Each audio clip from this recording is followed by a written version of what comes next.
Hello, everyone, and welcome to the Lizard Brains podcast. I'm your host, DJ Alessandrini. I'm joined by my co-host, Tom O'Gorman. Tom, how's it going? I'm in my new digs. You Here we digs. go. I've never heard Both of us. I've never heard of a person like a living space called a dig before. Is that new, or are you using that right? Or That's probably from the 90s or something. That's like old. My new digs. Okay. Yeah, that's I nice. What's up with I, the plants? You have so many plants. Did you have all those plants before? yeah, they were all in my apartment before. I didn't really know what to do. I'm in my bedroom that I used to stay in. Rewind a second. My parents moved in like 2017 to this house, and I lived here until 2020. So I've lived in this bedroom before, but it's not like my quote unquote childhood bedroom. Yeah, And yeah. then I moved most of my stuff back in, and then I was like, how do I make it like look a little better? So those are literally just sitting. These fake plants are They're just like, sitting in places they would be completely inconvenient to live in, but yeah, I just didn't know what to put in the they're background. like, So those are my they're lights that literally, I used to have. yeah, they're literally in front of the door. They are, yeah. But I mean, the framing looks great, right? Yeah, I mean, no, I've it got looks this great. foliage over my left shoulder. Yep, it looks great until you look at it a little too long, and then you're like, that looks inconvenient. It's AI. It would like don't think about it. It's A1. Don't think about it too much. Just accept Okay. it for what it is. Yeah, all right. All right. Well, how did the move go? Would any run Dude, into I'm any snags, or because it looks like your room's like your living space here is like fully put together, and I know just from putting this one room together, it was like for me it was like a 2 week effort. It looks like you did everything in like 3 days. So no. I've been pretty lazy. The weirdest part, I will say, so I moved in with my parents for it'll probably be a couple months. The weirdest part is they're traveling right now. They're on a trip with my aunt and uncle. Hi, mom and dad. They listen. So I moved into their house while they're not here, and I like basically all my stuff is in one room in the basement, except for what I need in this room that I have here. yep. And now I'm just like trying to not establish habits that can't continue when they get home in a week and a half or something, Yeah. Like I'm commandeering the music, the TV, I'm doing the cooking, like all that. I'm sure they'd love the cooking, but it's just been kind of weird. And this is the first move I've done completely by myself, so it just felt odd. I didn't not want help, but I didn't know how to ask for help because I ended up just hiring those movers. But Yeah. How did that work out? it went smooth. It was great. I moved all of my stuff out of my apartment on Thursday. My lease was up on Friday, so I was basically at my parents' house Thursday night. All my stuff got moved in Friday with me and the two movers.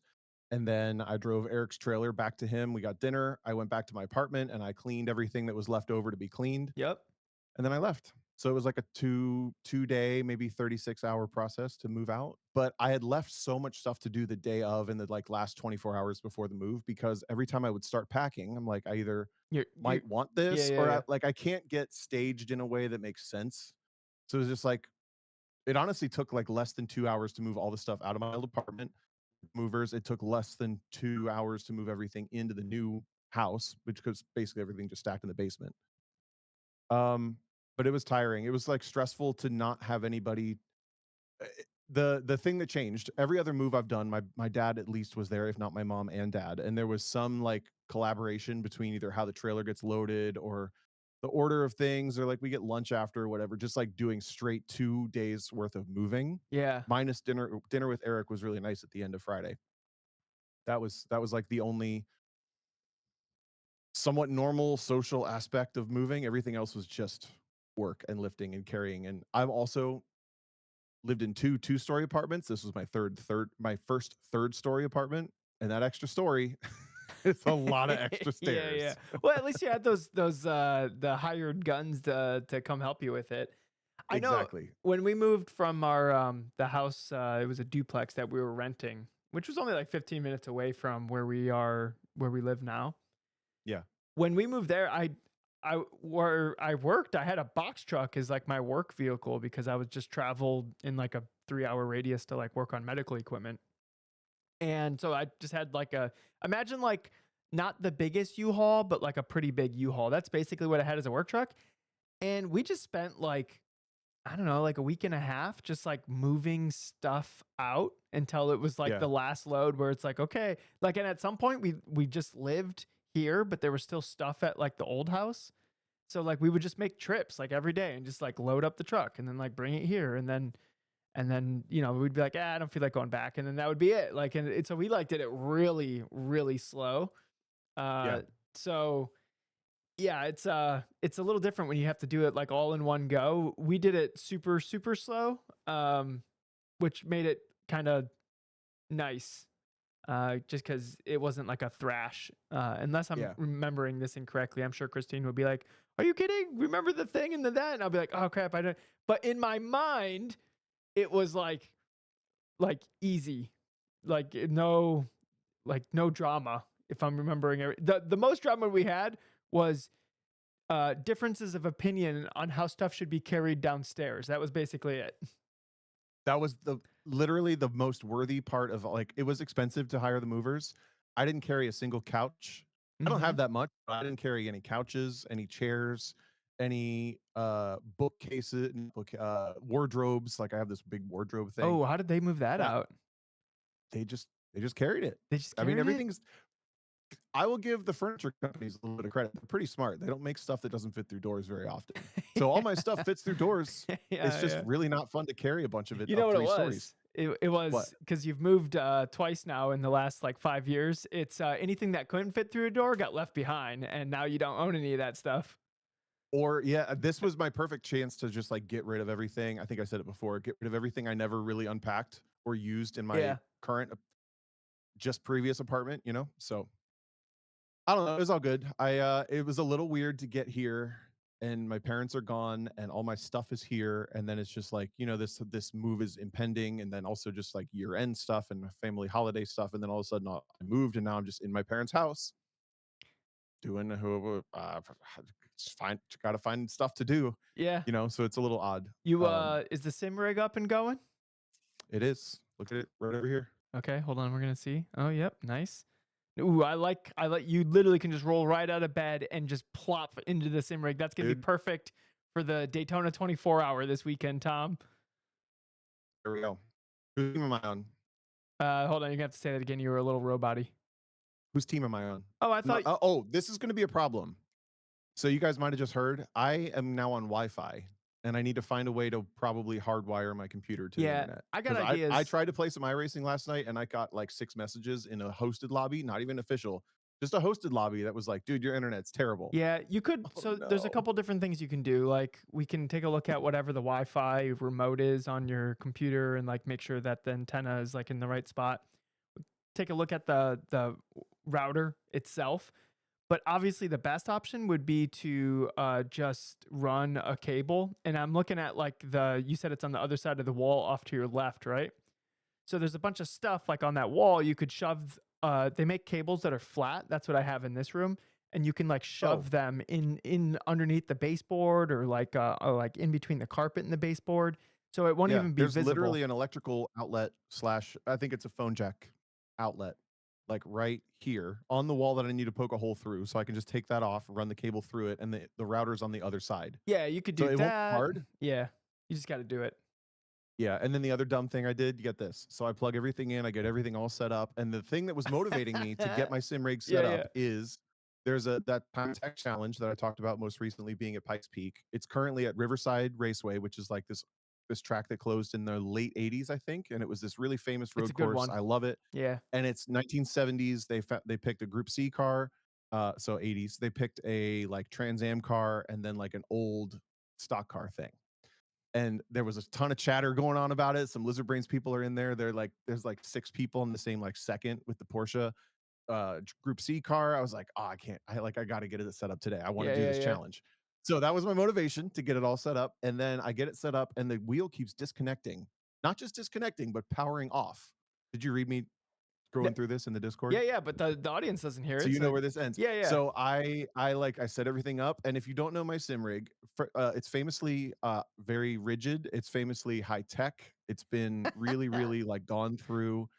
I think it's probably one of the top sim rigs in the country, if not the world. He's lying. But as a part of This that thing is a wooden wet sim rig noodle. that my dad assembled in Home Depot tool stuff like 20 years ago, 15 years ago, let's say. I was using a Logitech wheel, then I got a Fanatec wheel, and now the Fanatec pedals I didn't like, so I'm still using a Logitech set of pedals which means I have to have the steering wheel plugged in and set off to the side, Hmm. and then my Fanatec wheel is bolted to the actual rig Not bolted. It's just a and clamp, and also Tom clamped. has to Clamped. he has to tighten the clamp while going down the straightaways, because sometimes, especially if a slide or something happens, the wheel will move and all of a sudden it's like off to the side and Not everything. really. But it's high Not tech. really. It's high tech. Everyone, continue, Yeah, Tom. yeah. Yep. So I plugged in. Long story short, sorry, I dragged it on the power unit, like the power cable for the Logitech has a little box that's like the size of a cigarette carton or something, like this little thing. And the Fanatec wheel, the nice one, has a thing that's like the size of a shoebox. That's the size of the power supply for Yep. it.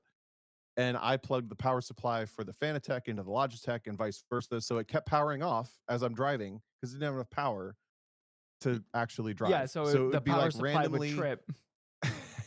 just power off randomly, like somewhere between pitting out and like 20 minutes into driving. And I couldn't figure it out. I'm like, are you kidding me? This wheel survived 4 moves, and this is the one where it finally doesn't survive. And now I'm gonna have to get this new stuff, and I'm gonna have to go through all this like recalibration and learn a new wheel. And I can't really afford a new wheel right now. I don't want to do this. And someone's like, just check the power supply like connection.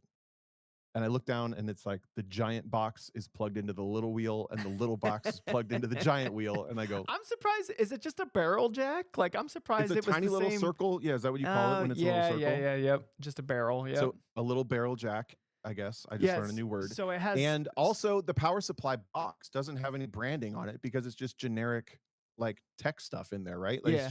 it's just connections and wires and whatever powering.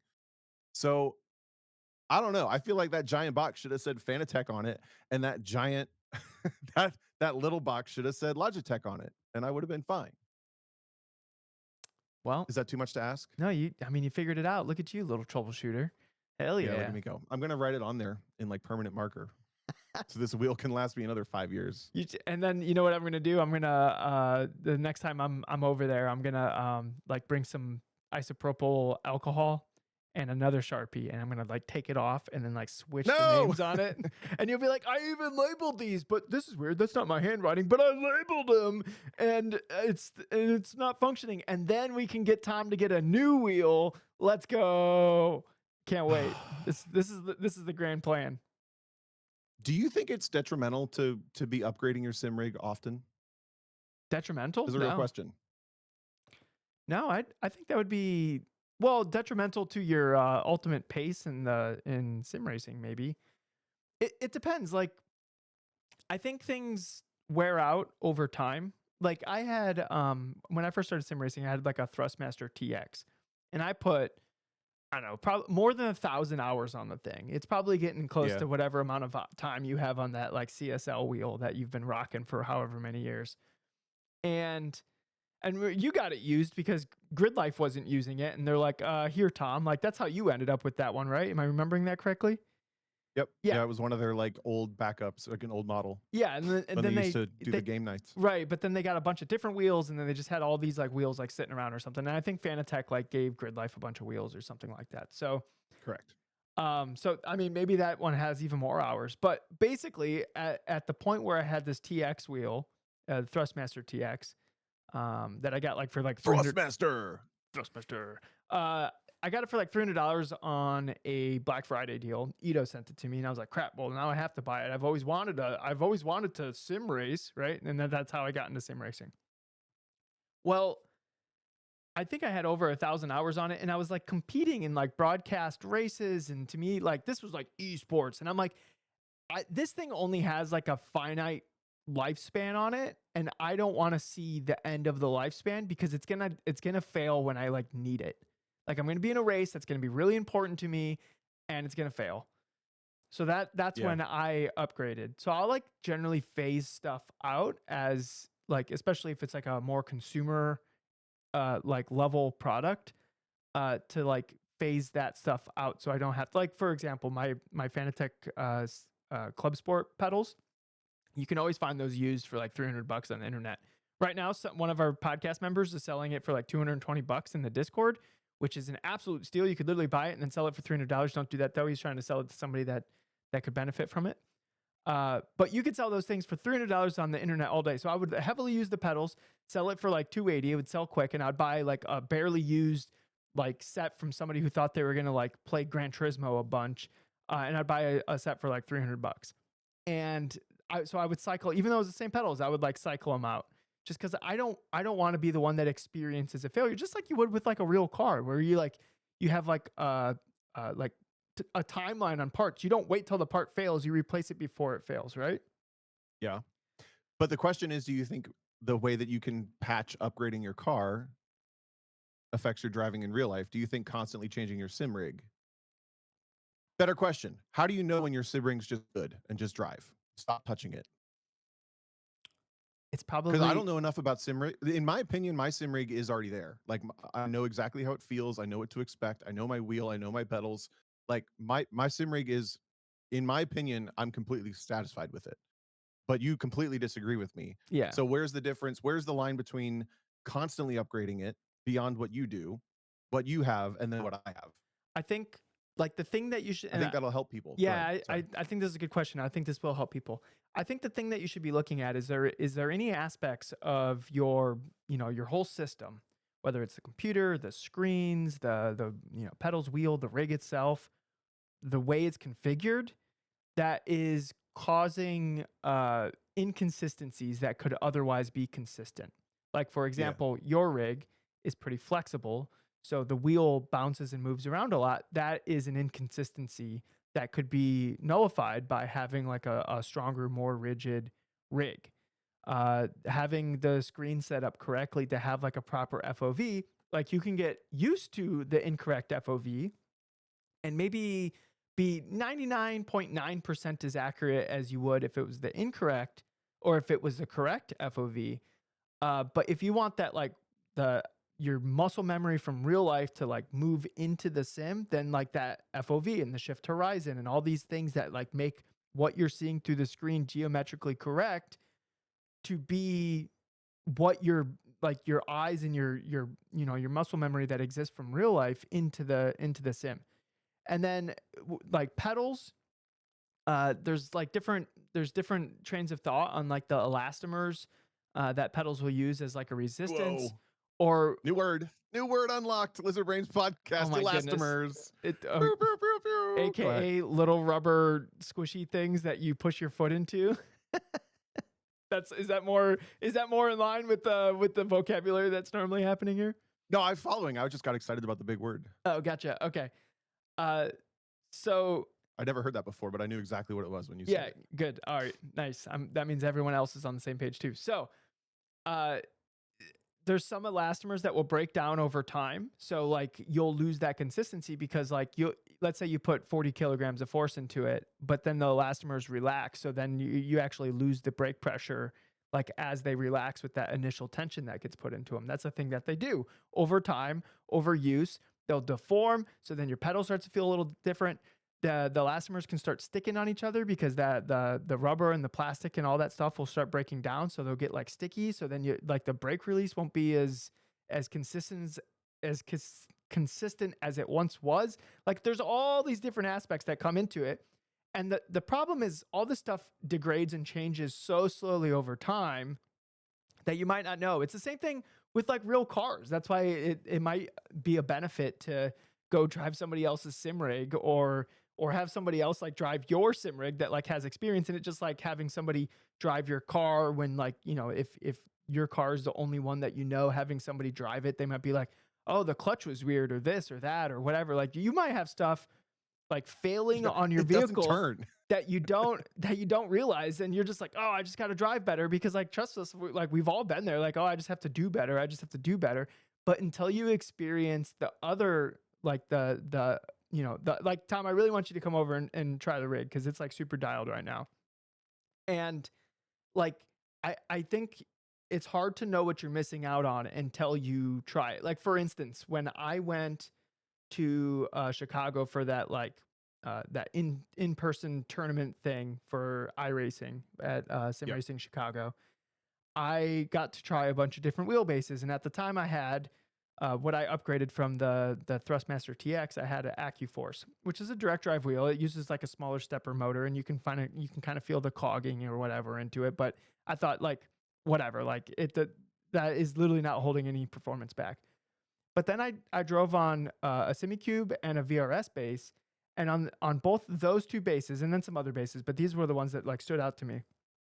I could actually feel like the stretch of the tire, like as it sat, like as it set into slip angle, and I couldn't feel that on the AccuForce, and I was like, well, crap. Now I need to buy this because like people I'm competing against have this. They can feel like the literal stretch of the tire as they like set it into slip angle, and over like a whole stint or just laps or quality laps or whatever. It's just a percentage gain over what somebody else would have. So like I didn't know until I tried something else. Basically, I think that comes down to it. So like there are these sim racing places like around the country. You'd have to do some googling. So there's one in Chicago, there's one in Detroit called Superlap. There's other places like this. I'm not frozen on my end, but oh no, you guys lost me. You guys can still hear me though, right, Tom? Nope. Okay, we're gonna pause and we're gonna come back. Okay, we're back. So where Tom lost me was when I was talking about being on the VRS base and how I could feel the stretch of the tire, and how other people I'm competing against had that. And now knowing that, because I didn't know that before, I felt compelled that I had to get that equipment to be able to do that. So what I was gonna say is that there's these sim racing places all over the country, like Superlap and Chicago Sim Racing, and there's other ones. You just look them up. I think there's a couple Superlaps all over the country, and they have really high end sim rigs there, where you can go try out different pedals and wheelbases and a rig that doesn't flop around, and you can see like what the advantage of that is. That's why I knew I wanted to get this one. I just couldn't justify the cost until Christine's mom bought the rig for me, just because it's expensive. It's like $700-800 or whatever, just for like the thing that you bolt your equipment to. That's really expensive. But feeling the extra rigidity of these other sim rigs that I've driven on, I realized that it was an advantage. And the only reason I knew that is because I drove on them. If I only knew what like was on, I wouldn't have seen the advantage. So I guess the takeaway from this is go drive on other people's stuff. And if we're talking about real cars, try to drive other people's cars or have them drive your car for feedback and stuff like that. More sim challenges at your friend's house. Yes, absolutely. I love doing that. I wish that I lived close enough to some friends to do something like that. You We gotta did it one day at Putnam Park. The Winning Formula guys, they host their invitational like customer event every October. And in the clubhouse of Putnam Park, there are two sim rigs, at least. I think there's one. Or sorry, excuse me, there's at least one. I think there's two. And we were doing those like hot lap challenges. And I don't even know if the rig's good, but we had such a fun time. I think that's actually equally fun to racing your friends in the sim when you're all in your own house. Yeah. Having I your friends around your like gathered around and they're watching you do your thing, and maybe you're in the headset and like you can't hear anything they're saying, so they're having a blast like watching you giving you shit, but you can't hear them, all that. I love that. the only thing I can think of is when we were at Ed CZ's house for New Yep. Year's Eve and Tony Chow got lost on the sim rig. We're all like, Happy New Year! And we're like, where's Tony? And then we go downstairs and he's like drooling on himself, setting laps like in VR. Like he just like has Yeah. the goggles on him. And we're like, oh, there's Tony. And we're like, hey, Tony, Happy New Year. And he like, and then he just keeps doing laps. Like he was like a Yeah. complete animal. So this reminds me of, first of all, hi Tony. I hope he's doing well. I haven't hope he is doing well. heard Yeah. of him and heard from him in a while. But it makes me think of when we had the sim rig and the kart track. The idea was, I think I've talked about it, was to have four of them set up side by side. And iRacing actually has like a customer or a client model that like sorry, a commercial account that you can't go online with the account, but you get all the content, all the cars. And there is technically a third party hosting software, Yeah. and it's designed to be for kart tracks, sim lounges, whatever, where you have all the content and you can set it up on the rig, but the rig launches independently from the third party software. The standalone software on the, let's say, the retailing side or whatever you want to call it, sets up the race, the car, the track, basically like what we see when we host a race. Yeah. and it's so terrible that it's basically unusable. So I don't know how these other sim rig places, how They ha these in Chicago or whatever it's you just call it. full-fledged accounts. They sign up, they just join, like, actual online races. So I did it But do to they do it for you? Do they have a person that comes over and sets it up for you? Do they yeah, tell you if you know what you're doing, you do it yourself? Like how yeah. does that work? I went and qualified for a thing at Superlap at one point, and, I brought my own, like, headphone amp and all, like, the things and whatever, so, like, it was pretty obvious that I was, like, I didn't need help, but I think somebody else was there, if I'm remembering correctly, and that he was like, "Okay, and now you're in the race. Do laps. Hit this button if you wanna reset." Like, just like the same if, like, you're trying out you're getting somebody to, like, try out your sim rig, and you're like, "Okay, when you crash, this is the button you hit," or like, "Oh, I'm gonna turn damage off for you," or whatever. Like, Yeah. you're the person who knows how it works, so you can just, like, make sure that they have a fun time. That's basically, like, kinda what these places do. Got it. Because the reality of having 4 simulator rigs that sort of launch from one independent station, but sort of don't, and then teaching all the people how to use it, and having a staffer that's able to technically, Yeah. like, troubleshoot why someone maybe needs some help or why the system isn't working. It basically came down to, like, the whole sim rig. They had 1 full sim rig set up, and it was functional, and they realized, like, it is completely implausible for this to make money. Like, it will just be a complete time suck. It'll be a complete disaster. So you only had 1? Especially putting, like, we had, like, mostly probably 60-70% high school students, Yeah. employees. Like, we're gonna teach them how to launch iRacing through a separate client Oh, on iRacing 4 is different sim rigs to let people who rented 1 race worth of iRacing to, like, do yeah. a race. No, that's not No, gonna that work. would Like, never iRacing work. is probably the worst game for that. It It could have probably been is, yeah. Mario Kart. It would be better if it was Mario Kart or like Forza, like Horizon, or like some Yeah. like just like make it Oh! just make it like video game ass video game. Hold on one second before you get all excited about the new Forza Horizon coming out. Uh another place you can Clocked. try out Damn. like high end sim rigs is Micro Center. So if you have one of those near you, they have a bunch of sim racing stuff at Micro Center. I know I was checking out Set up? setup trips, like proper FOV. Like I inspected it. Really? I was like, at least the one near me in Cleveland, like it was set up correctly. And because I was like, anytime I'm at like a trade show or whatever, because I'm kind of a stickler for like a sim rig being set up correctly, so it's like geometrically like correct or whatever. I'm like, You don't I'm say. I'm basically look on the internet. You're the hang on. You're the guy in Ratatouille.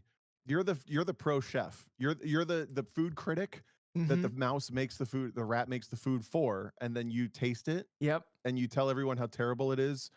If it's terrible and if it's great, you tell everyone it's great. Yeah, That's you. You're the I food sit in the critic sim from rig and Ratatouille. I hold it with the tips of my fingers and I go, the force feedback is not set correctly. Too much damping. Yes, exactly. Too much Sorry, go ahead. damping in the rig. It's not ergonomically correct to the GT style that this rig is aiming for. It's a weird in between Formula and GT. Like, what are we even doing here? I don't know why I'm turning And like then Italian. you get in the good because you're Alessandrini. You get in Oh, the okay, sim that makes rig and sense. you drive a good one and you have that moment where your eyes pop open and you like it zooms into your childhood and it's you driving that great sim rig that you Yeah. always remember and then Yep. you zoom back out. The first time I was in a go kart, just like like one of the ones at putt Yeah. putt where you're flat out, and I'm just like, oh, mamma mia, oh, it's perfect, oh, it's magnifico. I like All this. right, what were you saying about it? Sorry, I don't know. I don't even remember. you're saying that when you went to the Oh, sim rig yeah. in Micro Center, you knew that it was It was good set up because correctly. Yeah, you're like picky. the FOV, like when you sat in it, it looked like you were in a car. Like the wheel was coming out of the like right spot and like the virtual dash, and the sense of speed was correct. And I mean, it was meant for somebody a little bit taller, but those are the issues you run into when you're 5'7". Uh, Yeah. but I on the internet, I'm a little bit of an FOV police because people will post on these like sim racing pages and they'll just have like this crazy FOV, and I'm just like, why are you driving in the back seat of that car? Like, what are we doing? Like, and the common thing you tell everyone, and I'll get messages on Facebook Messenger of like people asking me for help on this, and the common thing is you need to move the monitor lower and closer because it's always too high and it's always too far away, which is gonna make a not immersive experience. And you go to these like trade shows like PRI, they have like a whole sim racing section, or like some other, even like SEMA has like sim rig set up, and And these companies pay like big money for like somebody to bring out a sim rig so it can be in their booth. And I would say 95% of them are always set up incorrectly. Unless it's like the actual sim racing expo part of PRI, those rigs are set up correctly, like any of the ones from like Advanced Sim Racing or like if it's in like an Ace Attack booth or anything, because those people know sim racing. But when it's just like some dude that like will offer to bring a sim rig in like the back of like an enclosed trailer and then they'll set it up in your booth, almost 100% of the time those rigs are like set up poorly. Like the force feedback doesn't make any sense. The like pedal calibration is weird. It's like this drives nothing like a car. I don't think Yeah, using iRacing in like a trade show setting like makes sense because iRacing's like super unforgiving. I agree. Um, it's just like it's just I trade show sim rigs could be done so much better. Or if the sim rig has motion, it's like cranked to 11, so it's like a roller coaster and it's just like jarring and like Throwing messy. you Yeah, it's around. like throwing, and you're like, whoa, this is intense. Race car drivers are crazy. And it's like, no, that's just like really poorly set up. And also, motion's kind of a gimmick, anyways. I've worked a handful of events that have a sim rig involved in them, and you're completely right. They are a complete afterthought gimmick, like addition to whatever's happening. It's fun. It's still fun, but I forget how we got here. Something about sim rigs, playing with your friends, calibration. There was something about calibration that I was going to ask. Or you're picky. While you're figuring that out, Uh, Mark asked, DJ, what do you do if you have a wheel that blocks the bottom of monitor? I hate how high my screen is, but I don't see how I can make it any lower without it being blocked. So my wheel blocks my monitor. yeah, that's fine. So the wheel should be wherever the wheel is in the car, assuming that, you know, it has a round wheel. And if it doesn't have a round wheel, then you can get a different wheel for your wheelbase, assuming that it's not just like a Logitech, which like you can't get different wheels. But even then, like you can get different like faceplates and stuff. There's like a aftermarket community for Logitech wheels or whatever. I think if you're racing on a screen, like your default go-to wheel should not be a round one. It should be one without a top on it because then it's just more versatile for more of the cars you're going to drive in the sim rig. Like all these GT cars and stuff like that, like their actual steering wheels in the real cars don't have a top to it. But so I have two wheels. I have one that's attached to a round wheel, and then I have one that's attached to like you know 3/4 of a wheel. It has like the bottom, but it doesn't have the top. And they're attached to the same type of button box, so my fingers don't have to like figure out where the new buttons are or whatever. It's literally the same button box. It's a SimMagic Neo X if you're really following along. And I have like a more Formula style wheel, and I have a more like just a round wheel, and they're both like about the same diameter. It's 320 millimeters. Uh, and Mark said he has a 210 millimeter Sparco round. What is that? Is that a wheel for ants? That's so tiny. I don't. Yeah, I don't. I have no idea what that means. Is that would tiny? be such a tiny wheel. Yeah, dude, that would be like that would you can't see me in the audio version, but like just that would be like this. Your hands would be like basically together. Um Huh. anyways, I think if you're on a screen, you should probably have a wheel that doesn't have a top to it. So it's just more versatile to drive other cars. Because a lot of times that wheel will block like the shift lights or whatever of like a GT car. And to me, that's like a little annoying. Fair enough. I don't remember what I was going to ask you, but did you do anything this weekend? Because I didn't ask. That was podcast worthy. I participated in the Roar Oh yeah, Roar you and before who? the 24 in iRacing. I did a race on Friday, which actually had way more people sign up than the actual official race that was broadcasted. And I got fifth in that one, but that race was a little bit of a disaster. I got hit by like an LMP3 car, and I got like thrown off the track, and then somebody else. Like it was just the whole race was kind of a mess, and I ended up getting fifth out of like the 3,000 or so people or whatever that signed up for it. But then I did the official race, which was a much higher strength of field. The strength of field was 8,000. So that means the average I rating in it was 8,000. And okay, Mark meant 310 millimeters, not 210 millimeters. So he's outside of ant territory with his wheel. That makes more sense. So, anyways, so in the official race, I qualified like 12th or whatever in my class. I was car number 36, so I like barely made it into the race. That's how high all the I rating, like that's how stacked the field was. And I got damage lap one, so I had a little bit of aero drag that I wouldn't have had otherwise, and I kind of like started falling back as like people figured out that I was slow in a straight line. And then as like the next two pit stops, Oh because you no. needed two pit stops, my damage was basically fixed. And I kind of salvaged it a little bit toward the end. I was running pretty quick. I could have went in with more practice because I like at the end of the race, I was definitely like more comfortable and faster than I was in the beginning. And it would have been cool to start that fast in the beginning. Especially during quali, I think I would have done a little bit better. I And heard it's only 5 turns. Why is it so hard? yeah, the What do you need practice more? 5 turns? so they changed the bus stop.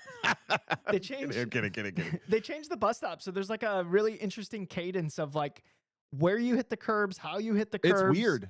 Yeah, I know it now. I got it now. I have like it's like fully fledged in my mind exactly what curbs and how I should be hitting them and how much curb on, because there's four Yeah. curbs. You got the inside of the left, and then you got the inside of the right, and then the inside of the right, and then the outside of leaving. And I know Mhm. exactly at this point how much curb I can take on all of them when it starts to cost me time, where the off track is. I have like a really good feel for that. But I did not have that feel going into the race. Yeah. It's there's this thing that happens, and it's like when you're learning a new track, it's there's like this level of understanding of exactly like literally the inches of the track. Like the more you learn it, it's like the track like gets into a higher resolution, and at some point you can just like without even looking at it, you almost know like the spatial like relationship of every point of the track and how it relates to every other point. And then that's the point where Yeah. I'm like setting what I think is like the fastest I can go with my current skill level. But I think there's it takes me too long to get to that point. It takes hours to get to the point where I'm like I'm looking at like inches on the track in relationship to other inches. And yeah. I wish I could narrow down that time. Like for example, when we were driving Charleston Peak the other day on Assetto Corsa, like that felt so awkward trying to learn that track because all the corners kind of look the same and they all look similar. And it's like now I got the track down like inch by inch, but it took me like I don't know 2 or 3 hours of doing laps on it to like fully understand it. Yeah. I think there's something to that that goes from what let's call it like an HPDE level of reference points to like a fully realized reference points, let's say. So to explain that, I think obviously brake markers are the simplest. And then there's something to be said for like apex points and track out points, but those are physical references that don't have anything to do with what the car is actually doing at the time given, right? Yep. So if you start to include things like curbs, you start to include things like elevation, just naturally where a car might land with how the suspension compresses or releases Hmm. relative to the track. I think about this a lot now because we talk about reference points enough on the podcast that I've come to the realization that most of my reference points are non-visual and they're more sensory. Yeah, I think So I agree with you. I feel compression points, or I feel points at which the car grips up, or the point at which the car like releases weight from the nose to the outside corner tires, whatever it may be. Like the dynamic of the car is what's telling me the reference points of how I drive the track, rather than the break point and the apex point, or the break point and the track out point. So Well, when you're talking those about like things curbs still through a bus stop, hold on. Those things then still matter, but like but they do, filling but in they're they're filling it. ground level. Yeah, Like it's if you like hit all those foundational. reference points and the car is not Yes. doing what you need it to be doing, they don't matter. Yeah. So that, to your point about the bus stop at Daytona, you're jumping over 4 different curbs. There's basically to like go to the extreme, there's 4 different compressions, there's 4 different rebounds, there's as you pull off the brake, and there's also as you go on the throttle. So there's like all this muscle memory that you need to build with how the car transfers weight through all 10 10 of those input and outputs for the car. I don't know what the word for that is, but yeah, to like put it into words how complex that can be. I remember when I was there in 2024. When did I do Daytona last? For the 4 hour. It was either 23 or 24. It was the year that they had done the bus stop update. And I felt quite uncomfortable with the bus stop that whole race. Like I didn't feel like I left the race like knowing what the bus stop was going to be. I'm Yeah. talking real life. Like I Yeah, was in yeah, the yeah. car, and part of that was, hang on. He is yawning or Oh no, coughing? I'm gonna sneeze. Don't sneeze, just squeeze your Oh, it nose. didn't Don't happen. oh, were you trying to sneeze? You're a monster on the podcast. You're gonna make people listen to that? I was gonna mute, but Oh it didn't my happen. goodness. My nose is running now because I needed to sneeze, and now I'm not Nope, no, you're sneezing. not. No, no sneezing on the podcast. That's not allowed. All right, So continue. in the morning sessions, we got like 4 practice sessions for the weekend, and they were all 40 degrees. And then we like just I got in the race, and I had 2 hours to do. And at the end of that, a number of practice sessions and the race, I was like, I think I kind of got it, but I don't like fully know what's going to happen here. And do I straddle that curve more? Do I leave it less? Yeah, like you Like still had questions. I don't know. They made it That's they the made best it way to put it. more difficult to feel. Yeah, Sorry. Okay, so I've said enough. Go ahead. that's the best way to put it is you still had questions, right? You're like, Mhm. what if I tried this or what if I did that or that or and then it's like basically once all the questions are answered, then you know The like the race is over. last well then you know the last inch, like you know that you have that last inch resolution of like understanding of the track once like enough questions have been answered. So maybe talking about like me trying to get this learning curve down from a couple hours to like, you know, 15 minutes, 20 minutes or whatever. Yeah. And maybe that's impossible because I need to be able to ask enough questions to get enough answers. So I have that like high resolution of what I like my understanding of each element on the track, right? Yeah, but I think that that's sort of comes into like why certain tracks click better for certain people than others. Hmm. Because if you either come across one of those reference points slash like complex sections where it just clicks, Yep. you know, I'm thinking back to I'm thinking back real abstract to like Gran Turismo license tests. And like some of them were super hard and some of them were really easy, you know, and it's just like some of them clicked and it was like gold right away, got it, no problem. And some of them were like, I don't know what I'm missing. Like, where is this extra time that they're Yeah, finding? yeah. And And it's because the to expand that questions. back to Yeah, now, go ahead. like I say, there are certain tracks like VIR, let's say. I don't think VIR is particularly within my wheelhouse. I'm basically average at VIR. I think I'm fast, I'm fine, whatever. I put myself against anybody else. But at the same time, when you switch over to uh Spa. what like Thunderhill Oh, okay, okay. or NCM or a track, like Yeah, yeah, there yeah, are yeah. things about those tracks that I innately understand that I couldn't point out to a point. Like I can tell you how to get around VIR. There's not a little trick that I have. But the other tracks, some of the other tracks that are like they're here. I will be the fastest person. I will have a trick that no one else knows. There are other tracks like that that I have. Yeah. And I think that half of that comes down to like circumstance, like what sort of corners click for you. Are you a driver that understands the weight transfer more uh than the grip level? Like however you perceive it, that like part of that comes into driving style for me, I Yeah, think. I feel like I'm the same around VIR, like around Mid Ohio or NCM, Road America. Like I already know exactly the thing I'm looking for to understand exactly how the corner's going. And at VIR, I don't I don't 100% like I maybe if I like sit down and like watch some video and like go through like a refresher, I can like, oh yeah, oh I looked at that or this or that. But like if somebody asked me like, what are you looking for turn one at like Mid Ohio, I'd be like, oh, this is exactly like what you know, depending on the car, whether you know it's faster or slow or whatever. Like I already understand what the shape of the corner is going to be. But then talking about like a track that just clicks for somebody, they might have like the reason it might click is because they have asked like the questions you're going to ask first are what you assume it's going to be, and the closer you Yeah. are to what it is, then you already have a head start, Yes. right? You already have a head start 100%. of like where you're going to go with your next question. But if you're asking questions and it's just like you threw spaghetti on the wall and it like didn't even like you didn't even throw it far enough, like you don't know. All the spaghetti's on the floor, and you're Yeah. like, damn, I don't know how to drive. It's not even it's not even on the Moped. floor next to the wall. It's just on the floor in front of you. Like you're not answering anything, right? Like Yeah. yeah. So like sometimes like for me, spa is that way. Like I'm still asking a bunch of questions at spa. And I think that the longer the tracks get, the obviously the harder it is to put together an entire lap. like I still have questions, and I've done so many laps at Nürburgring, but it's like 74 corners or whatever, however many corners there. Like there's so many more questions that need to be asked. Like how many more laps would I have to do around that track, which like is like 7-8 minutes a lap, for me to fully have all my questions answered about that track. You know what I mean? It's like it's such a colossal undertaking. But like Yeah. a track like Lime Rock, where it's like sub-minute lap times, you can ask a question like so often.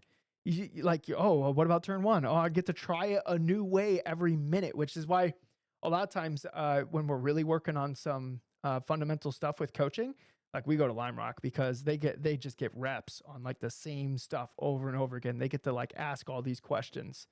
So then when we're diving into the coaching and the data and the conversation that we're going to have, we get to explore what questions did they not ask to come to the correct conclusion on like how a corner should be approached or attacked or whatever the case is. So think about that, guys, as you're kind of exploring your own driving. Like a lot of times the track does matter, especially if it's like a longer track with a lot of stuff hanging, like a lot of potential low hanging fruit, like NCM. That would be such a hard track to like chase after like fundamental low hanging fruit because the track is just like there's just so much to it. I think the bigger takeaway for me, I agree with that, but the bigger takeaway for me is pay attention to things that are, um, let's say, consistent. They're consistently going to happen, but they're malleable in the way that we mentioned. Like, yes, there's a reference point for where to brake. There's a reference point for like maybe where to apex the curb, the inside curb. Maybe there's a track out curb that's usable. There's a track out point. Those are very like visual reference points that have no sensory, no other sensory like feedback to Yeah. you.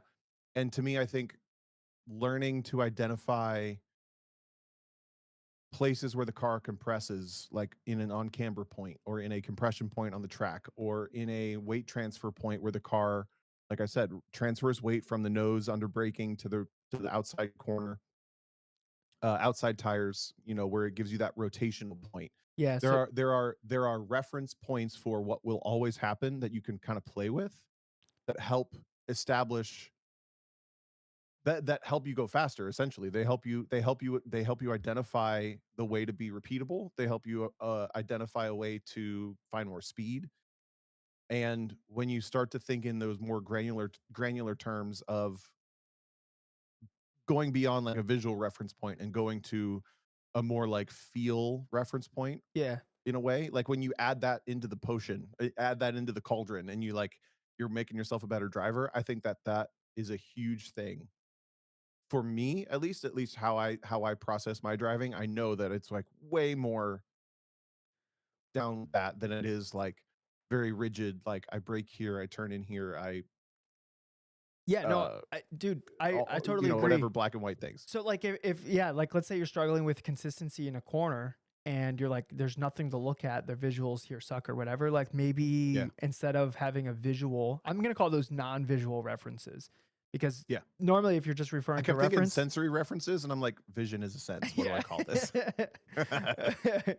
um Non-visual, nailed it, so DJ. Go ahead. non-visual references, so it could be like a bump, it could, and sometimes it's like the cadence of like like what the Dude, art the bump the is perfect. Think about Mid Ohio's carousel when it used to have the bump there oh, before they right repaved after it. the bump The was bump time to go. point where you like, okay, bump, got it. Go, I'm go. either gonna make it or I'm Yeah. not gonna get it. I'm gonna Yeah, be on throttle exactly. there or I'm not. Okay, go ahead. Sorry. Yep. But it can be like, assuming that the exit of the previous corner is like relatively consistent, it could be like an RPM. It could be so like that's you're hearing it, right? So you could have references because all we're trying to do is we're just trying to fill in we're just trying to fill in as much information as we can because that extra information and whatever amount of information we can absorb. Obviously this is going to be like a bandwidth limited thing. Like if you're like trying to pull in all this information where like you kind of forgot like where you are on track and you're not looking at your mirrors and you're not aware of all the other things that you should be aware of, then like then maybe we just take some step back. But like as you progress, as you turn more of the acts of driving into subconscious executables, the information that we're able to gather is going to lead to faster lap times, because that Yep. information turns into consistency, it turns into information, it turns into like recognizing uh once imperceivable dead space of the car not being fully utilized. Like these things will start to become illuminated, and you'll start to see the downtime that you have uh, in between this corner to that corner, or the entry of this corner, or the exit. You'll be like, oh, I wasn't at the limit because the car didn't push out to the edge here, but I know exactly where apex, so I can apex earlier than that, or blah blah blah blah blah blah. You can just like because you have this like high resolution view of the track, it turns into all this information that you can use to manipulate your the shape of the corner, the how the entry goes, how the exit could potentially go, just because you have all this this high resolution look at the racetrack. Yep. Cool. Do you want to answer some questions, Tom? I would. I would Okay. love to do that. I think that was very helpful also. Good conversation. All right. Let's see. I Are you will. gonna do the noise, or Yep, are you I gonna will read do the quick noise. questions? Yep, I will do the noise. Emails. All right. You doing it? Yeah, we're Go gonna for start. it. Yeah, we're gonna start with Devin here. He says, "Would you rather fight one DJ-sized Tomo or 5 Tomo-sized DJs?" First of all, Easily. Tom's like 2 inches taller than me. What the hell? How tall are you, Tom? 5'9", 5'10"? I'm 5'10". Yeah. Yeah, 5. Okay, so he's got 3 inches on me. Come on, what? Like, what do you mean? I would easily, yeah, for sure, take the DJ size Tomo.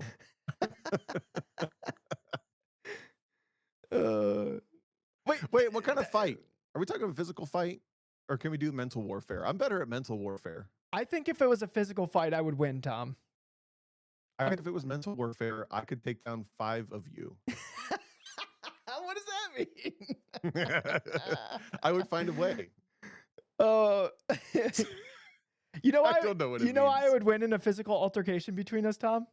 Besides that, I have wrestling experience, I would just be like, "What's the point?" and I would lose track of the point, and I would just go to the death. Yeah. Or I just give up. Be like, Yeah, you win. you Great. win, Love and I'm that like, for you. and then I'm like sweaty and like slightly bloody, and I'm like, yeah, I won. All right, that was a weird question from Devin. Thanks, Devin. Yep. I like this one from Emilio. Do you want to do that one, or you got your eyes set on something else, and we can read that one next? I just got distracted with some people being gross in the chat. Yeah. All right, this one from Emilio. From the evolution of your Jesus. Rewind. Emilio asked, during the evolution of your friendship and the creation of Lizard Brains podcast, can you identify habits you've picked up from each other that may have made you a better driver, or even everyday habits that you've picked up from the other that you've adopted? Great question. I can go The first first. thing I think of is just a more positive mentality, or like a more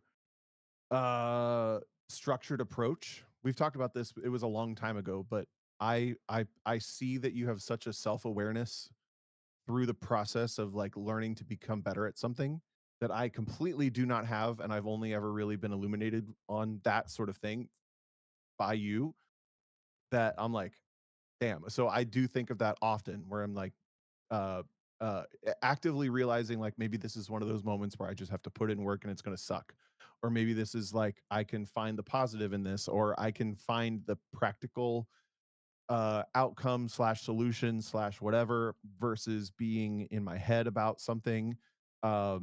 I think that's been like massively imprinted from you onto me. Is that, yeah. Your heart sucks though. I'm going to teach you how to do your heart. Yeah. He did a hand heart. Yeah, It looks this like an hand actual hurts. heart. Oh, there we go. That's That like one looks that's your no. I that's- almost got there. it's a medically correct heart. That's funny. I just go like this. Yeah. Yep. I held a fist up to the That's camera. the first thing that pops to mind. Would you like to compliment me now? I don't know if it would be a compliment, Tom. No, I'm just playing. I'm just playing. Tell me what you're thinking. Tell me what you're thinking. So like the reason why Tom's as good as he is because Tom puts himself under so much stress to have like a certain level of performance. So to me, like the obvious thing is like there needs to be a balance. Obviously, you can't just be like freaking stressing out all the time. But it's Tom he like forces himself to compete at a high level because anything other than that causes Tom a bunch of distress. And to me, that distress, while it's uncomfortable in the process, that distress is important to the improving process because it does feel bad and it does feel uncomfortable, but that is the stuff that motivates you to like find that extra time to, you know, uh to maybe answer and ask some questions that you maybe didn't want to approach before. But that stress that Tom puts himself under to perform at a high level is part of why Tom is as good as he is. And I think you've always been that way just through all the stories in the podcast. Like that's I don't know if there was a Tom that didn't put a lot of stress into like how good he was doing at a thing. Sometimes to your own detriment. Sometimes it ruins what could otherwise be a good time. But I think that's just like baked into your character, and it's part of the reason why you're so successful. I see that. Yeah. Thank you. In terms of habits, um, I think I think the way Tom talks to other people about driving, like basically just asking more questions to try to see where they're at. Mm. I think that's hugely beneficial to my own coaching. Because like I might know the answer, but I don't know where. Like I think when I first started coaching, I wouldn't know where they're at, so I wouldn't be able to help lead them the way to the answer. I would just be like, "Here's the answer, woo!" And they're like, "Well, what the hell? How did I even get there?" Right? So like, and just through our conversations, I think I've gotten way better at like really feeling out where somebody's at, so I can lead them to the answer, and then also show them how they could get to that. Hopefully get to the answer on their own uh, going forward. I got another one, Tom, if you don't have anything else. I have one more, but go ahead. I'm loving this. Okay. Tell me how well. Tell me how else I'm great. So, I'm kidding.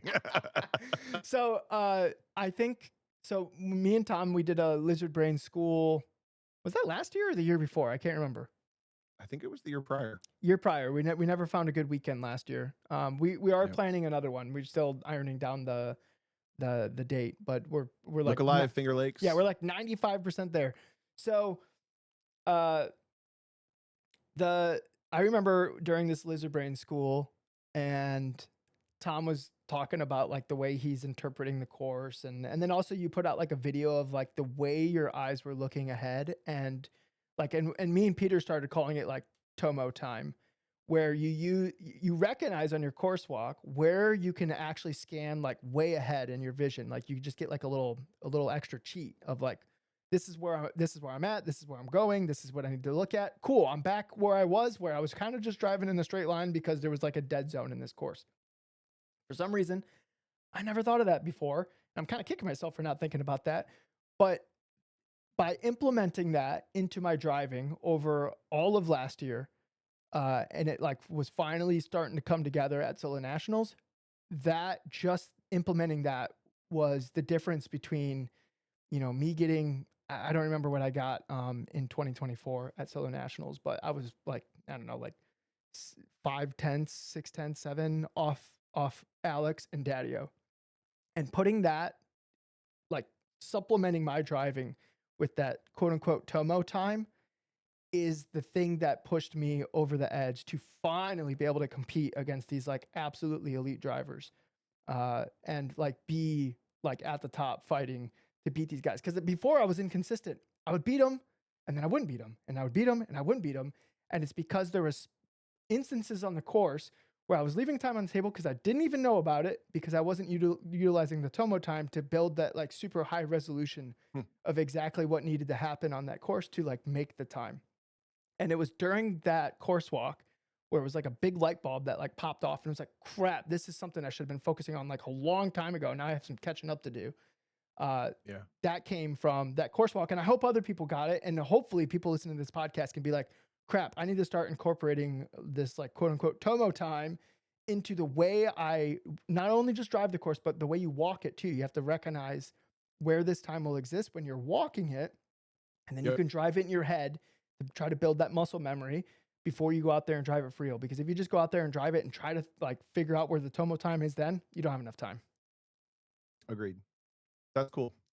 You've told me that before, so but I still appreciate it. The last thing that I can think of where I've really like gained some insight from the way you talk about this stuff is with how you and I process driving so differently. Mm-hmm. Like I said, I think I drive more off of feel and you drive more off of process. I don't know if that's a totally fair way to say it, but No, I agree with that. the thing that stands out to me is the way you used to say it a lot on the podcast. It doesn't come up super often recently, but the quote unquote shape of the corner, Mm-hmm. which we then like extrapolated on once I finally was like, what do you mean by that? You've said it enough times. I'm like, can you expand what you mean by the shape of the corner? Because the most novice person is going to think there's only one line. A more familiar person is going to realize like if they're not on the line, they're going to try to fix it. But the best drivers are not concerned with the line. They're concerned with the trajectory of the car, the way the weight is hitting the ground at all times through the corner. Yeah. And that's what you really mean by the shape. Mm-hmm. But just I like the way you worded that, by the way. I've never worded it like that, but I think that's really that's really palatable and consumable for somebody listening. Yeah, well, but you did a long time ago when I finally asked you what that means, right? Like that's the understanding we came to is like that trajectory and where the weight is hitting the ground at various times through the corner. Yep. That's what you're describing as the shape. But so that's the main thing that comes to mind. But just that whole way of processing the way that you feel a car driving has helped me relate to more people because I had not been challenged or talked through this stuff in the way that we do on this podcast or privately Yeah. before. Yeah. So Cool. I appreciate that. Emilio, thanks for the question because Yeah. like I mean, how long have we been doing the podcast now? We're at episode I didn't look what the 182 182. episodes. So we've been doing it for 182 weeks. And me and Tom are learning just as much as anybody listening to things. So I don't know. I appreciate you, Tom. Thanks for going on this adventure with me. It's been fun. Agreed. Appreciate you. You might want to turn off your webcam, by the way, because I think your internet is on its way out. Oh no. He's a Bummer. robot. Guys. I could still understand you, but I could tell like your bandwidth is not your bandwidth, your internet's bandwidth. My Sorry. bandwidth is challenged right now. I sound like a robot. Okay, that was. I'm kidding. Do you want to do one more question? Yeah, we can do one more. Did you have one in mind? Yeah, I want to do this one. This is fun. I like Clark's question. Can we do that one? You roboted a little bit. Which one? Can we do Clark's question? I don't see Clark's question. Oh, I see it now. I had streamer mode on, so it was blocking out his name. Yes. How much time do we have? We're Or just how long over an have we been hour right going? now. We're just over an hour. Perfect. All right. Clark asked, I think this was sort of touched on in the past, but what is the fastest / wildest car you think you could drive without embarrassing yourself on track? Due to hubris and no other reason, I think I could drive a GT3 Cup car possibly. Passively. Does he mean like a Porsche right, Cup DJ. car without like ABS and stuff, or? I think so. Is I that- think this ties into our dream, right? Our dream, like type dream. This is what we get to do from like a long time ago. Where would you, if you got to pick whatever thing you're gonna go compete in, where do you think you could go and like be successful? You would meet your own expectations / hopes, and you wouldn't quote unquote embarrass yourself. What kind of car? What series? What like track? I don't know. Put us there. Oh man, am I gonna like out myself for like my own self-worth right here? This is kind of basically, yeah. What are you worth as a human being? That's what this question is. Yeah, I don't know if that's what that means. I honestly, here's my take on the question. I don't care. Like, I don't think I would embarrass myself. Like Ever? Anywhere? maybe if I was like in Formula One and I'm like getting freaking lapped and stuff, like that would be bad. But like, but those cars are like so outside of my experience. And like, I think like I don't know, but it's just a hunch that any like high level formula something, I think I think I would be pretty off pace just because it's completely outside the realm of like anything I'm used to. Would I eventually get Yeah. up to pace? I don't know. I'd like to think with like enough time and like enough critical analysis or whatever. Like I would like to think I could figure it out. Um, but something I could jump in right now with like my experience. I don't know. I think I could do GT3, like either Yeah. Europe or IMSA.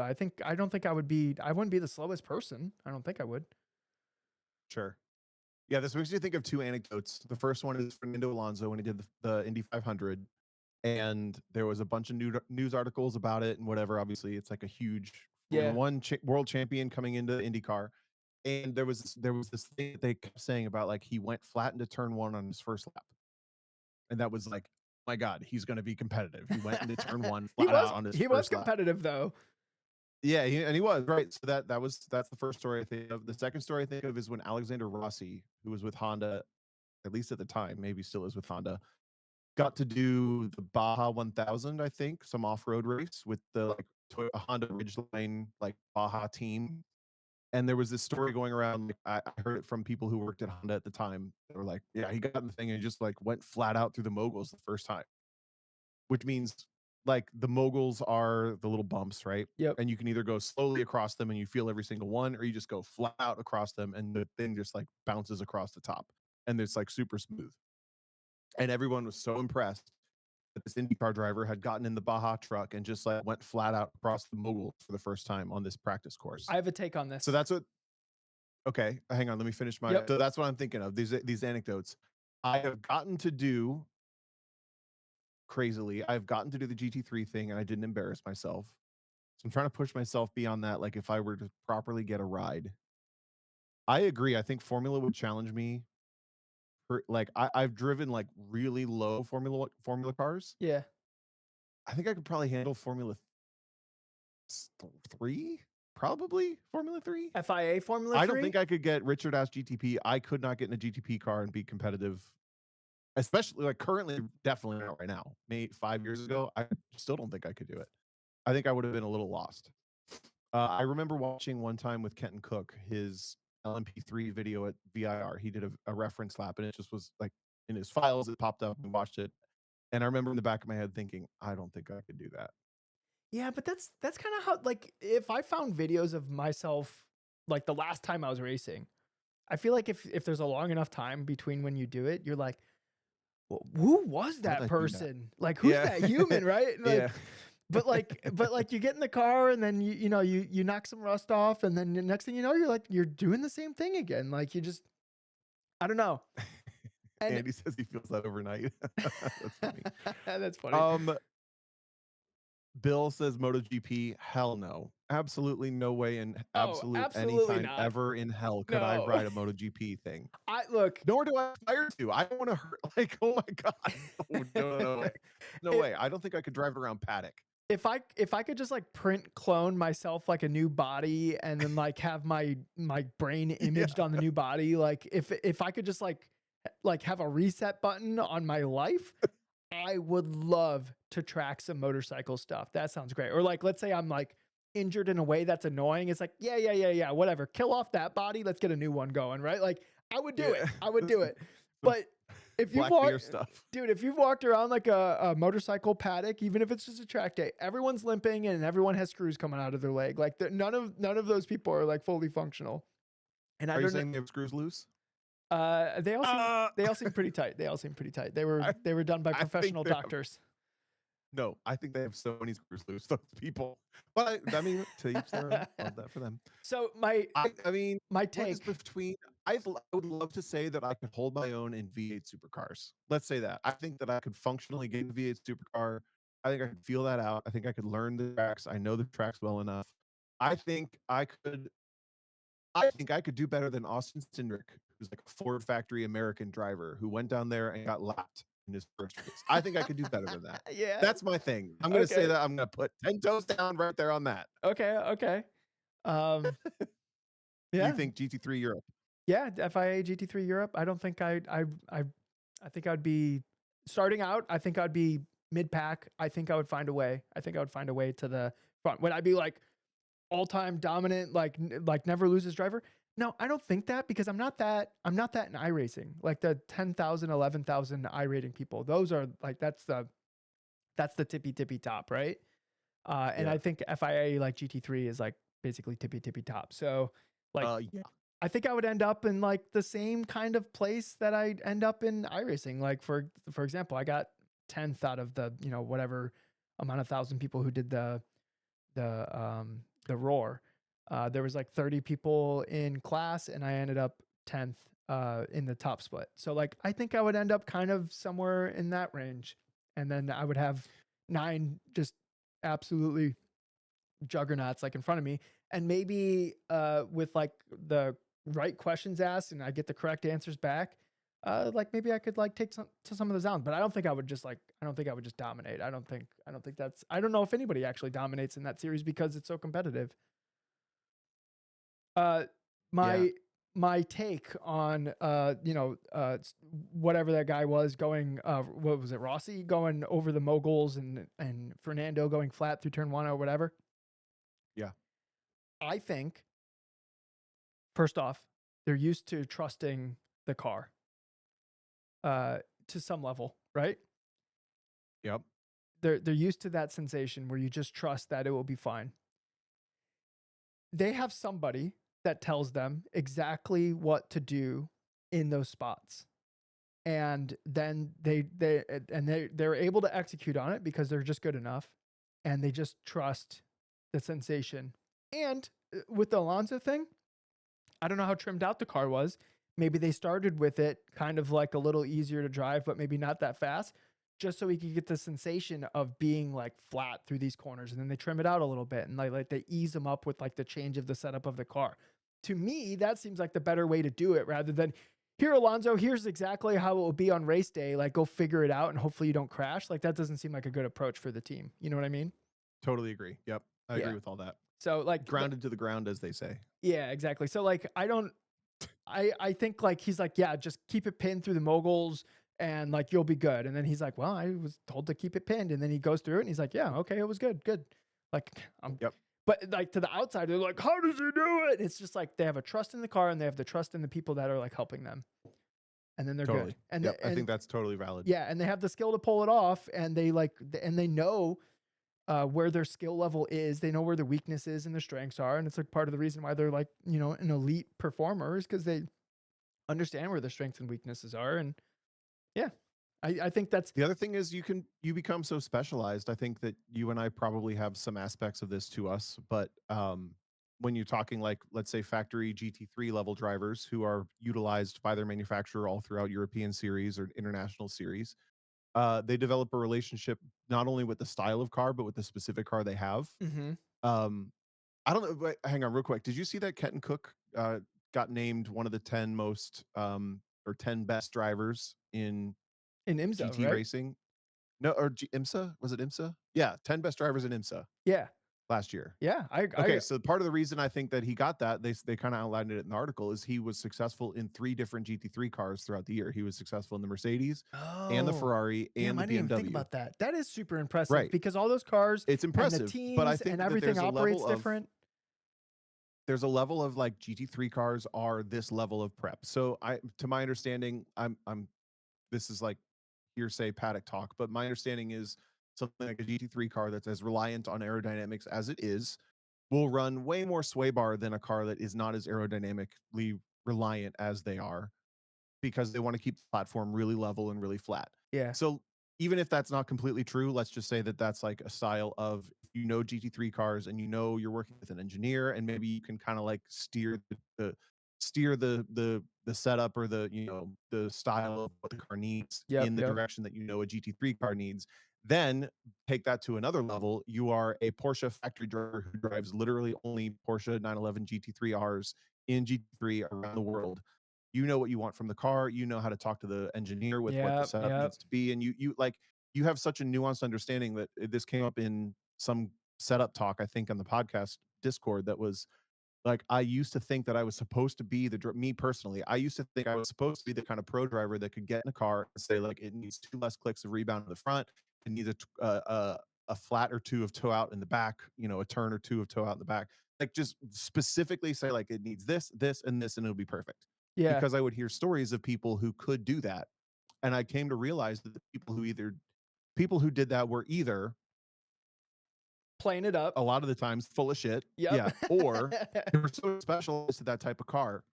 I came in GT4 Club Sport, a BMW GT3, whatever it is, like they were so used to that specific thing that they could then identify like it needs this.